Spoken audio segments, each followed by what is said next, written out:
everyone, how you doing? It's James, JT at the Movies, back here again for another DVD and Blu Ray update today in the movie space. This is everything that I've picked up or had delivered to me in the month of April. We're going to jump right in. There's mostly DVDs and then a few Blu Rays and one 4K. So the first one is The November Man. This is an action film starring Pierce Brosnan and Olga Kurylenko, who was in Quantum of Solace with Daniel Craig. I don't know much about this one. I picked it up off Amazon for a couple of quid. Been quite interested in a lot of the films that Pierce Brosnan's done since Bond. I really like some of the stuff that he's done. And yeah, I'm just looking forward to seeing this one. That's The November Man. The next one I've picked up after me and Laura watched the 1980s remake this week, and we were both watching the special features of the film and heard the director talking about the fact that it was based off Roger Corman's original film that was allegedly shot in 2 days and the whole production was done in about a week, and that's Little Shop of Horrors. This is Jack Nicholson's first film role as well. So this is picked up mostly as a bit of a curiosity. It was $1.99 on Amazon, and I thought, do you know what, for $1.99 we'll give it a go and see what it's all about.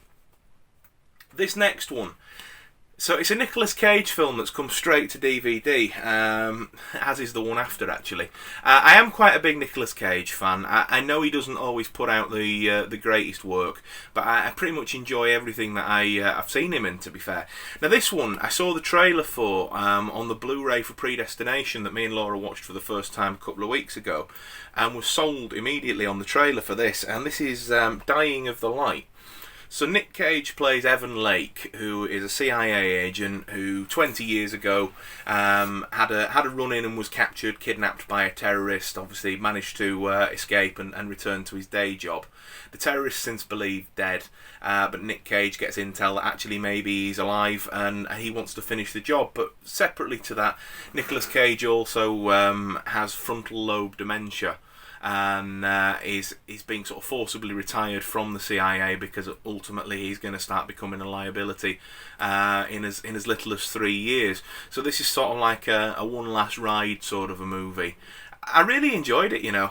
Definitely, if you've not seen it, again, this was only a couple of quid on Amazon. Worth picking up, I'd say. The next one I know absolutely nothing about, but do you know what? It was the cast of Nicolas Cage and Famke Janssen that sold me on it. It's called Primal. As I understand it, it's a cargo boat that's shipping animals back, and then they run into basically, I think they run into pirates in the ocean. That's what I understand this one to be. So I'm looking forward to checking this one out and seeing what it's all about.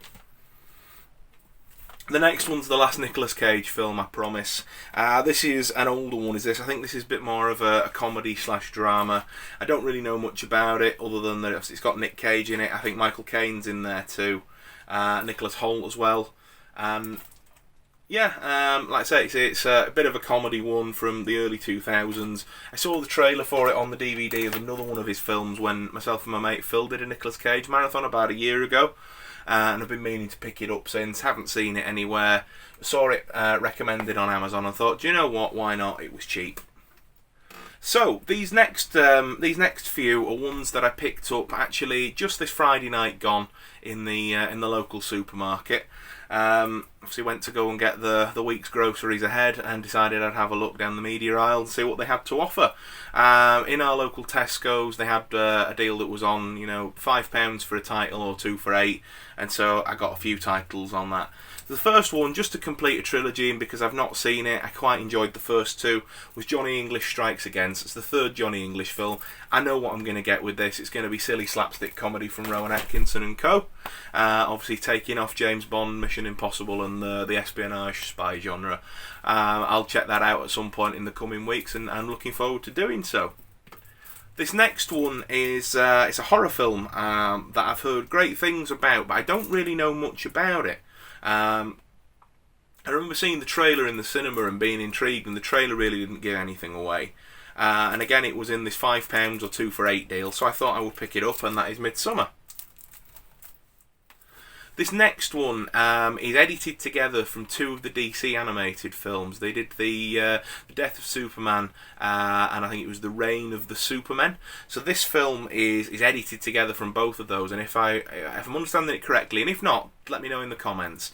There's some new footage in this to make it play out, not differently in terms of how the story ends, but make it feel like it's something new.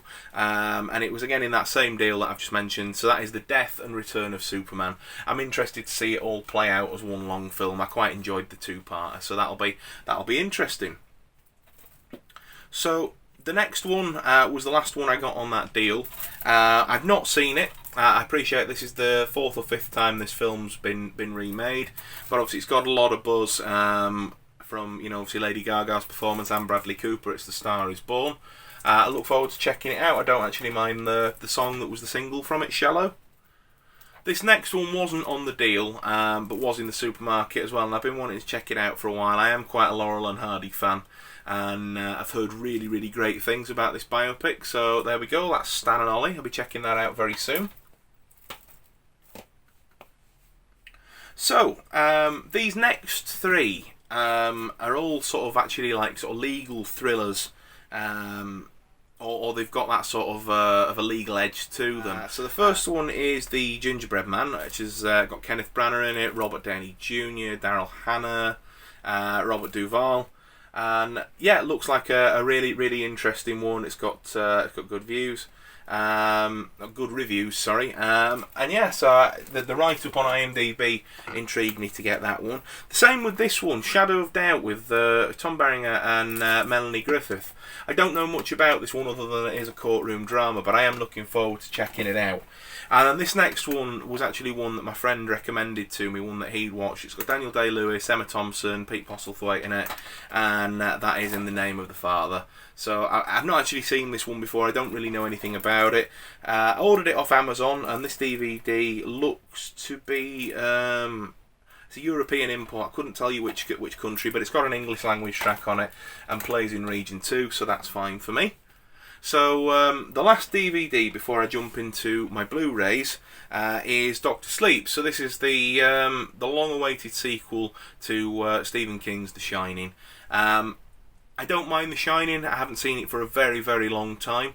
But I really liked the look of this from the trailers, and I've seen a lot of people talk about it, and I thought, why not? We'll pick it up and see what it's all about.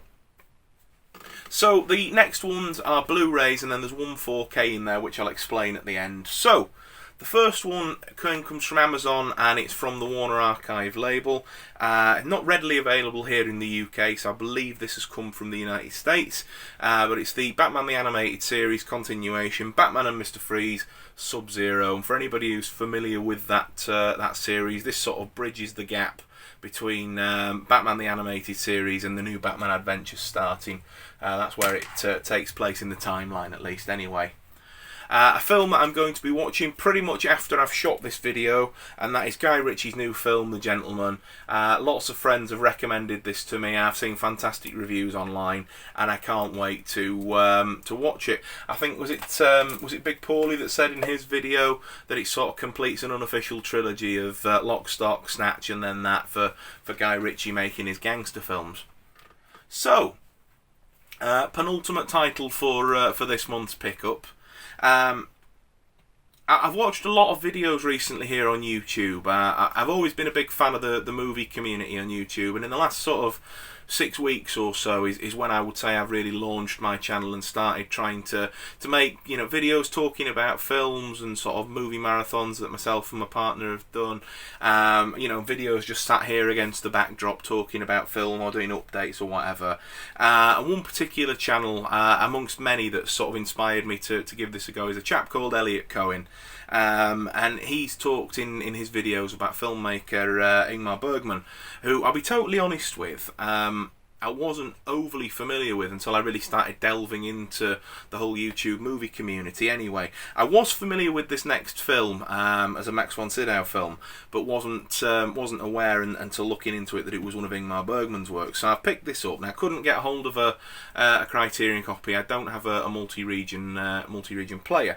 However, Tartan Video have put out this very nice DVD and Blu-ray double pack 50th anniversary edition of The Seventh Seal. So I thought, you know, I'm interested to find out a bit more about Ingmar Bergman and start checking out, you know, their filmography. And I thought that this would be a good jumping off point, as it seems to be the one that everybody sort of talks about the most. So I picked that up. That was, I think, $9.99 on Amazon and arrived earlier this week. So, the last title, I think this is going to be in everybody's Blu-ray and DVD and 4K updates for this month, because it came out here on the 20th. So, I don't actually have a 4K player at the moment, but I am actually saving up for 4K TV and either to get an Xbox, I think it's an Xbox One that plays the 4Ks or a 4K player, whichever works out to be more cost effective. I'm not really a gamer. But like I say, whichever one works out being more cost effective, and I thought that I'd future-proof this one and get the 4K edition because it does come with the Blu-ray, so I can watch it in the meantime. Not only that as well, being a collector of physical media, the artwork's quite important to me, and while previous editions from this series had done sort of light and dark editions, if you like, this one followed suit and did the same, but I didn't like either of the variations of the artwork. I thought the poster art was beautiful, and so I decided that was one of the deciding factors for getting it on 4K. So that is Star Wars: The Rise of Skywalker, Star Wars Episode 9. I absolutely love this art. I love the sort of the glossy, sort of metallic effect that the slipcover's got. Obviously it includes the 4K disc, it includes the Blu-ray, and then the bonus features disc on Blu-ray. I'm really happy with that. And like I say, it's future-proofing because at some point this year I will be updating to getting 4K. So thank you very much, folks, for watching there. That's been my April pickups and deliveries, my DVD and Blu-ray haul, if you like. If you've liked this video, be sure to give me a like. Drop a comment down below with any thoughts on these titles, especially the ones I've not seen, which ones you think I should watch first. And if you've got any other recommendations for things that I might pick up. And as always, please don't forget to subscribe to the channel. It helps it grow, and I really do appreciate it when you do. I've seen a lot of people subscribe over the last couple of weeks or so, you know, and it's still early days for my channel, but I'm really pleased that people are liking what I'm doing and subscribing and liking, leaving me comments. It's really encouraging. Thank you very much, guys. Take care of yourselves, continue to stay safe, please, and I will see you again soon. Cheers.